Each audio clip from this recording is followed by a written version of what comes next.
Hello guys, welcome to back my YouTube channel. So आज अपन बात करेंगे कि जो एमए का प्रीवियस ईयर है उसके अंदर एक सवाल आता है सेकंड पेपर के अंदर, तो उसको अपन हल करेंगे। ठीक है, देखो ये आप देख सकते हैं मेरे पास एमए प्रीवियस एग्ज़ाम है ना, इसकी प्रीवियस ईयर की जो समाजशास्त्र है उसका द्वितीय पेपर है और द्वितीय पेपर में अनुसंधान पद्धति वाला है। इसके अंतर्गत एक सवाल आता है, आपको गणित का सवाल पूछा जाता है तो उसको किस प्रकार से हल करते हैं। ठीक है, आपको ध्यानपूर्वक इस वीडियो को देखना है, मैं आपको पूरा इजी प्रकार से इसको समझाऊंगा। ठीक है, प्रश्न क्या पूछ रहा है कि निम्न आंकड़ों से कार्ल पियर्सन्स का सह संबंध गुणांक ज्ञात कीजिए। यहाँ पे पति की आयु दे रखी है आपको और पत्नी की आयु दे रखी है ना, तो इससे आपको क्या करना है, कार्ल पियर्सन का सह संबंध गुणांक यानी प्रत्यक्ष विधि से इसको ज्ञात करना है। पति की आयु दे रखी है, पत्नी की आयु दे रखी है। ठीक से, अब सबसे पहले अपन देखेंगे इसको किस प्रकार से हल करते हैं। ठीक है, तो सबसे पहले अपन पति की आयु अपन मान लेते हैं क्या एक्स है और पत्नी की आयु क्या वाई मान लेते हैं। ठीक है, आपको मानना है वाई है पत्नी की आयु और एक्स है आपकी पत्नी जो पति है उसकी आयु। ठीक है, अब देखो इसके अंतर्गत अपन क्या ज्ञात करें, आयु। सबसे पहले आयु लिखना है इस प्रकार से। ठीक है, आयु वर्ष के अंदर लिखनी है। किसकी आयु लिखी है, सबसे पहले पति की आयु। पति की आयु आपको दे रखी है ना 23, 27, 28, 28, 29, 30, 31, 33, 35, 36। वैसे सेम वैसे के वैसे मैंने यहाँ पे इस प्रकार इसको लिखा। ठीक है, आप उसको पूरा ध्यान से देख सकते हैं, लिख लिया ये वाला। अब उसके बाद में आपको जो सूत्र और एक लगेगा है ना, कौन सा सूत्र लगेगा आपके लिए, सूत्र यहाँ पे दे रखा है।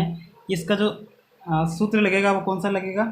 ठीक है, sigma d x d y, उसके बाद में अंडर रूट में आएगा sigma d x square into sigma d y square. ठीक है, तो ये वाला पूरा सूत्र लगेगा।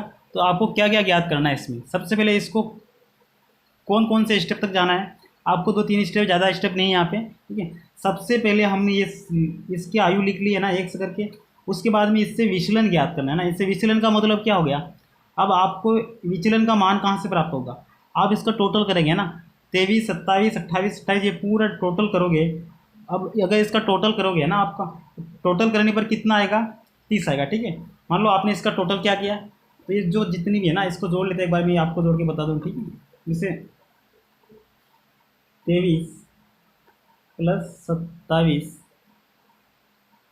Plus 28 plus 28 plus 29 plus 30 plus 31 plus 33 plus 35 और प्लस 37, टोटल को जोड़ना है। और ये संख्या कितनी दे रखी है आपको, कितनी संख्या है, 1 2 3 4 5 6 7 8 9 10 दे रखी है, 10 का भाग दे देना।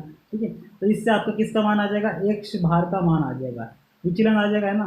तो इसको टोटल को जोड़ोगे, जोड़ने के बाद में आपका है ना, तो इसको जोड़ोगे तो कितना मान आएगा, इसका जोड़ने पर आपका मान आएगा 300 आएगा। ठीक है, 300 में 10 का भाग देंगे तो कितना आ जाएगा इसका 30, अर्थात आपका जो विचलन है ना एक्स का मान कितना आया, 30 आया।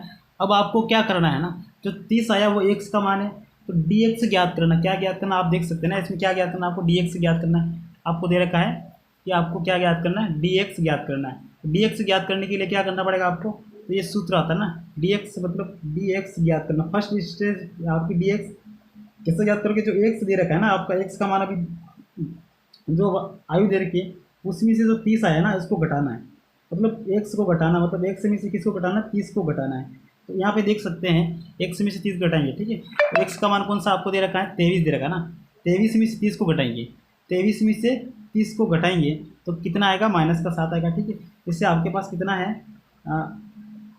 23 दे रखा है ना, 23 फर्स्ट में आप देख सकते हैं जो आयु दे रही है 23 दे रही है। ठीक है, 23 के अंदर से अगर आप 30 को घटाएंगे तो बड़ी संख्या 30 है, तो इसका माइनस का कितना आएगा, 7 आएगा। ठीक है, तो -7 फर्स्ट में आया। इसी प्रकार से सेकंड कौन सा, सेकंड आपका 27 है, 27 में से किसको घटाना है, 27 में से आपने 30 को घटाया तो -3 आया। ठीक है, इसी प्रकार से आपको नेक्स्ट क्या है, 28 दे रखा है, 28 में से 30 को घटाओगे तो कितना आएगा, -2 आएगा। ठीक, इस प्रकार से आपको पूरा ये हल करना है। ठीक है, जिससे -7 बसा, मतलब 23 में से 30 घटाए -7, 27 में से 30 घटाए -3, 28 घटाए -2, 30 में से -2 बचेंगे, और 30 में से 29 घटाएंगे -1 बचेगा, 30 में से 30 गए कितना बचा, 0 बचा। ठीक है, इस प्रकार से आपको पूरा ये वाला हल करना है। ठीक है, जैसे 31 में से 30 को घटाएंगे तो कितना, +1 बचेगा। ठीक है, जैसे आपके पास 31 है ना, इससे आपने 31 में से 30 को घटाया और कितना बचा, 1 बचा। ठीक है, प्लस का 1 ही रहेगा। ठीक है, इस प्रकार से पूरा ये वाली आप निकाल दोगे, डी एक्स निकाल देगा। अब जो डी एक्स आया ना, ये वाला डी एक्स आया, इसका स्क्वायर कर लेना, ठीक है। अब यहाँ पे 7 आया, 7 का स्क्वायर कितना हो गया, डी एक्स मतलब 7 का स्क्वायर देखो ना, सेम यहाँ पे कितना आया 7 आया, ठीक। 7 का स्क्वायर कितना हो गया, तो डी एक्स का स्क्वायर आ गया 7, तो 7 का स्क्वायर हो गया आपका 7 का माइनस 7 का स्क्वायर है ना, तो मतलब क्या हो गया 7 इंटू 7, दोनों माइनस के हैं, तो माइनस के 7 कितना हो गया आपके 49 हो गया, ठीक है। तो प्लस के 49 हो जाएंगे, ठीक है। अब इसी प्रकार से आप यहाँ पे देख सकते हैं कितना आया 49 आए। अब 3 का स्क्वायर करो तो माइनस के कितने हैं आप देख सकते हैं ना, माइनस के 3 इंटू माइनस के 3 है, माइनस के 3 माइनस 3 कितने हो गए 9 हो जाएंगे, प्लस के हो जाएंगे, ठीक है। तो सेकंड में आपने यहाँ पे 9 निकाल लिया। इसी प्रकार से सभी का वही करना है। 2 का स्क्वायर कितना हो गया 4 हो जाएगा, -2 का स्क्वायर 4 हो जाएगा, स्क्वायर 1 का स्क्वायर 1 होगा, ठीक है। अब जीरो का गुणा जीरो के साथ में करोगे तो जीरो ही आएगा, और 1 प्लस का तो 1 इसमें 1 ही आएगा, और प्लस का 3 इंटू 3 करोगे तो 9 आएगा, और 5 इंटू 5 करोगे तो 25 आएगा, ठीक है। 5 का क्या करना आपका वर्ग 25 है, 6 का वर्ग कितना 36 है, ठीक है। ये बात क्लियर कर ली। उसके बाद में सभी डी एक्स वालों को डी एक्स स्क्वायर वालों को जोड़ लिया है ना, तो सिग्मा डी एक्स, सिग्मा का मतलब होता है सबका योग है ना, तो इनका सभी का इतना योग हो रहा है वो कितना हो रहा है 138 हो रहा है, तो सिग्मा डी एक्स स्क्वायर हो गया 138। उसके बाद में आपको ये हो गया आपकी पत्ती की जो पूरी आयु होगी, इसके बाद आपको सेकंड वाई, इसी प्रकार से आपको कितनी पत्नी की आयु लेना है ना, पत्नी की आयु वाई है, तो इसमें भी वही करना है, ये टोटल को जोड़ना है, ठीक है। टोटल को एक बार क्या करना जोड़ना है, योग करने के बाद में 10 का भाग देना है, ठीक है। आप इसको भी इस प्रकार जोड़ सकते हैं, मैंने पहले जोड़ा था 300 आया था और मैंने 10 का भाग दिया था ना। अब इस टोटल को जोड़ोगे तो कितना आएगा, टोटल को जोड़ने पर कितना आएगा आपका 250 आएगा, ठीक है। आप जोड़ के देख सकते हैं, इसका 250 आएगा। अब जैसे टोटल को जोड़ा तो कितना आया 250 आया, और 250 में किसका भाग देना 10 का, तो ये कितना आ जाएगा 25। तो एक्स का मान आपका जो है ना, वाई बार का मान कितना आ गया आपका 25 आ गया। तो आपको इसमें से 25 में से एक ही घटाना है इसको, है ना। जो संख्या एक्स दे रखी है तो यहाँ पे वाई दे रखी है ना, तो वाई में से क्या घटाना 25 को घटाना है, तो 18 में से 25 घटाए 4 बचे, 20 में से 25 घटाएंगे -5 है ना। इसी प्रकार से पूरे घटा देगा ये बचेंगे ना। अब इस सब में से क्या किस किस को घटाना है 25 को घटाना है, ठीक है। 29 में से 25 घटाएंगे 4 बचेंगे। उसके बाद में वही करना है आपका, इसका वर्ग करना, 7 का वर्ग 49 हो जाएगा, 5 का वर्ग 25 हो जाएगा, और 3 का वर्ग 9 हो जाएगा। उसके बाद 2 का वर्ग 4, और -4 का वर्ग कितना हो जाएगा 16, ठीक है। यहाँ पे भी 16 हो जाएगा। यहाँ पे 2 का वर्ग हो गया 4, 4 का स्क्वायर 16, 3 का स्क्वायर 9, 4 का स्क्वायर 16, ठीक है। इसके बाद में आपको कुछ भी नहीं करना ना, यहाँ तक इसको ज्ञात किया, उसके बाद में आपने यहाँ तक इसको भी ज्ञात कर लिया, दोनों को ज्ञात कर लिया ना, इसको और इसको दोनों को जब ज्ञात कर लिया, अब आपको नेक्स्ट क्या करना है, तो डी एक्स और डी वाई की क्या करना है गुणा कर देना ना, इनका डी एक्स और डी वाई का गुणा कर देना। डी एक्स कितना था आपके पास, डी एक्स मान आप देखो ना, डी एक्स कहाँ पर है, डी एक्स आपके पास ये वाला है, ये है ना ये वाला, और इसका और किसका गुणा करना, इसका गुणा करना। तो 7 इंटू 7 कितना हो गया 49, प्लस के हाँ प्लस के 49, फिर 5 यहाँ पे 3 है, तो 3 इंटू 5 कितना हो गया, 3 इंटू 5 कितना हो गया 15, ठीक है। इसी प्रकार से 2 इंटू 9 कितना हो गया ना, सॉरी 3 इंटू 2 6 हो जाएगा, माइनस देखो यहाँ पे माइनस माइनस क्या है, यहाँ पे माइनस का 2 है, माइनस का कितना है माइनस का 2 है, प्लस का 4 है, तो ये दोनों का जब गुणा होगा तो माइनस का 4 ही आएगा, ठीक है। ये ध्यान रखना आपको, एक दोनों असमान चिन्ह वाले का जब गुणा होता है तो माइनस का चिन्ह ही आएगा, ठीक है। अब यहाँ पे दोनों के माइनस हैं और यहाँ पे भी माइनस, तो प्लस का 4 आ जाएगा, ठीक है। और 0 के साथ 4 का गुणा तो 0 आ जाएगा, इसका और इसका गुणा करेगा 2 आएगा, 4 का 3 के साथ में 12, 3 का 5 के साथ में 15, और 16 का 24, मतलब सॉरी 7 का गुणा 6 के साथ में करोगे ना, कितना आएगा आपका 24 आएगा। अब क्या करना है, सिंपली इन सबको क्या कर लेना है, सबका क्या कर लेना है, योग करना है। सिग्मा देखो यहाँ पे किसका योग किया, सिग्मा डी वाई है ना।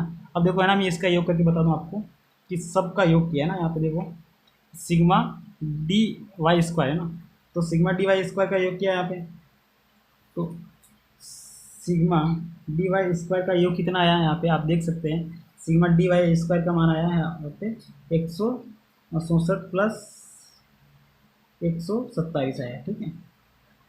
और सिग्मा डी एक्स और डी वाई का जो मान आया वो कितना आया आपका,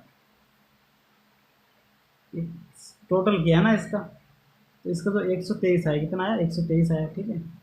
तो टोटल का योग किया है ना sigma d x d y, आप देखो ना, इन सबको आपको क्या करना है, टोटल टोटल करना है ना। तो sigma d x d y का मतलब टोटल किया है, इसका टोटल करेंगे कितना आएगा आपका। तो प्लस प्लस वाले की संख्या को आप जोड़ोगे तो कितना आएगा, 128 आएगा। और माइनस का कितना है, माइनस का आपके पास 4 है ना, इसको घटा दोगे तो ये इसका मान कितना आ जाएगा, 123 आएगा ना। हाँ, तो ये 127 है ना, तो ये सब जोड़ के प्लस वाला 127 होगा, और 127 में से 4 को माइनस करेंगे तो 123 आ जाएगा। ठीक है, ये 123 आ गया, मतलब टोटल का जोड़ा 127 हुए, और 127 में से आपको माइनस करना 4, ये मान आ गया। ठीक है, और ये 164 वाला मान किसका है, इसका है। ठीक है, ये वाला थोड़ा, ये वाला है ना, इस प्रकार से है। और 100 ये वाला मान है sigma d x d y का। अब क्या करना, सिंपल इस मान को आपको कहाँ रखना, सूत्र के अंदर रखना। ठीक है, आपका सूत्र क्या है, सूत्र है r sigma d x d y upon sigma d x square sigma d y square. ठीक है, आर एक्स डी वाई का मान कितना था आपके पास, ये वाला मान आ गया ना, सिग्मा डी एक्स, ये मान किसका है, ये वाला मान है आपका, इसका है 123 मान है ना। Sigma d x d y का मान कितना है, 123 है, इसको मैंने ऊपर रख दिया 123। और सिग्मा डी एक्स स्क्वायर का मान कितना है, यहाँ पे देख सकते हैं 138 है। पर सिग्मा डी वाई स्क्वायर का मान कितना है आपका, 164 है। ठीक है, ये वाला 164 है। ठीक है, इस प्रकार से। हाँ, तो ये वाला मान 164 है। ठीक है, अब लास्ट में इसको आप हल करोगे तो इसका जो मान आ जाएगा वो ये वाला आ जाएगा। ठीक है, आई होप ये वीडियो आपको पसंद आया होगा और ये बातें आपको समझ में आई होगी। इसी प्रकार के कोई भी प्रश्न आते हैं तो आप इसको कर सकते हो। ठीक है।